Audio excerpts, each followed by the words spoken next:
Video को like करें, हमारे चैनल को सब्सक्राइब करें, पास वाले बेल आइकन को दबा दें ताकि हमारी आने वाली हर न्यू वीडियो की नोटिफिकेशन आपको मिलती रहे। अपने बच्चे को जो है वो दुनियावी तालीम के लिए हॉस्टल में तो भेज देती है, लेकिन मदरसे में नहीं भेजती। मैं ये नहीं कहता स्कूल छुड़ा दो और मदरसा पढ़ाओ, नहीं, पार्ट टाइम पढ़ाओ।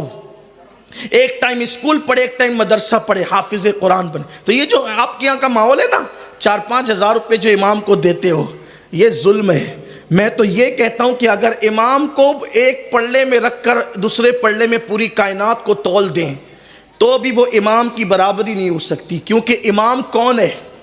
अल्लाह की बारगाह में आपका नुमाइंदा बनकर जो खड़ा है ना, उसको इमाम कहते हैं। कोई कदर नहीं है। जज को देखकर खड़े होंगे, वकील को देखकर खड़े होंगे, इमाम को देखकर गली का रास्ता बदल देते हैं। जिस कौम के दिल में इमाम की अजमत ना हो, वो कौम फिर मारी ही जाएगी, वो कौम फिर काटी ही जाएगी, वो कौम फिर तबाही की जाएगी। बद्दुआ के तौर पे नहीं कह रहा हूँ, ये हदीस का मफ़हूम बयान कर रहा हूँ। आप क्या समझते हैं इल्म वालों को? अपने बच्चों को इल्म की तालीम दो। मस्जिदें तो मीनार आपने करोड़ रुपये का बना दिया, इमाम कितने का रखा जिसे सही किरत करना भी नहीं आती? काम चलाओ इमाम रख दिया। जो जुमा की शरायत भी पूरी नहीं कर सकता, उसके पीछे नमाज जुमा, हर बंदा जुमा पढ़ा सकता है? पूछो उलमा से, हर एक के पीछे जुमा नहीं होती। इमाम जुमा की शरायत अलग है। बल्कि हमारे बुजुर्गों ने बयान किया, अहनाफ के नजदीक वो शख्स जुमा का इमाम नहीं हो सकता जो पूरी दुनिया के हालात पे नजर नहीं रखता हो। आप क्या समझते हैं? हमारी जमात के बहुत बड़े बुजुर्ग हैं, उनका जुमला नकल करूं कि किसी को भी उठाकर खड़ा कर देते, पढ़ाओ जुमा। ना आपको जुमा की अहमियत है, ना उसको जुमा की अहमियत है। वजह पैसे बचाने हैं।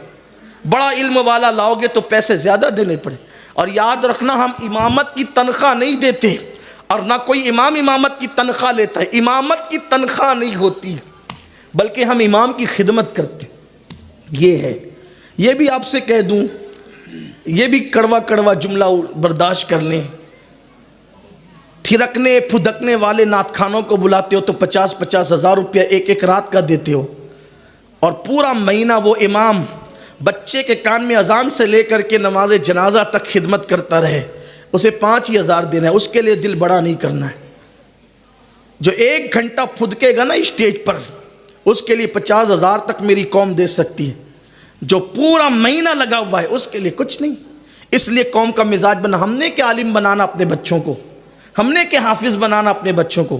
तो मैं आपसे ये कहना चाहता हूँ, आलिम इसलिए नहीं बनाते कि बच्चा इमामत करे, मदरसे में पढ़ाए।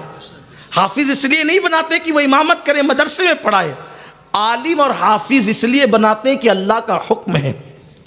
बेशुमार ऐसे उलमा हैं जो इमामत नहीं करते, बेशुमार ऐसे हाफिज कुरान है जो इमामत नहीं करते, जो मदरसे में नहीं पढ़ाते, खुद स्टेज पर भी बैठे हैं।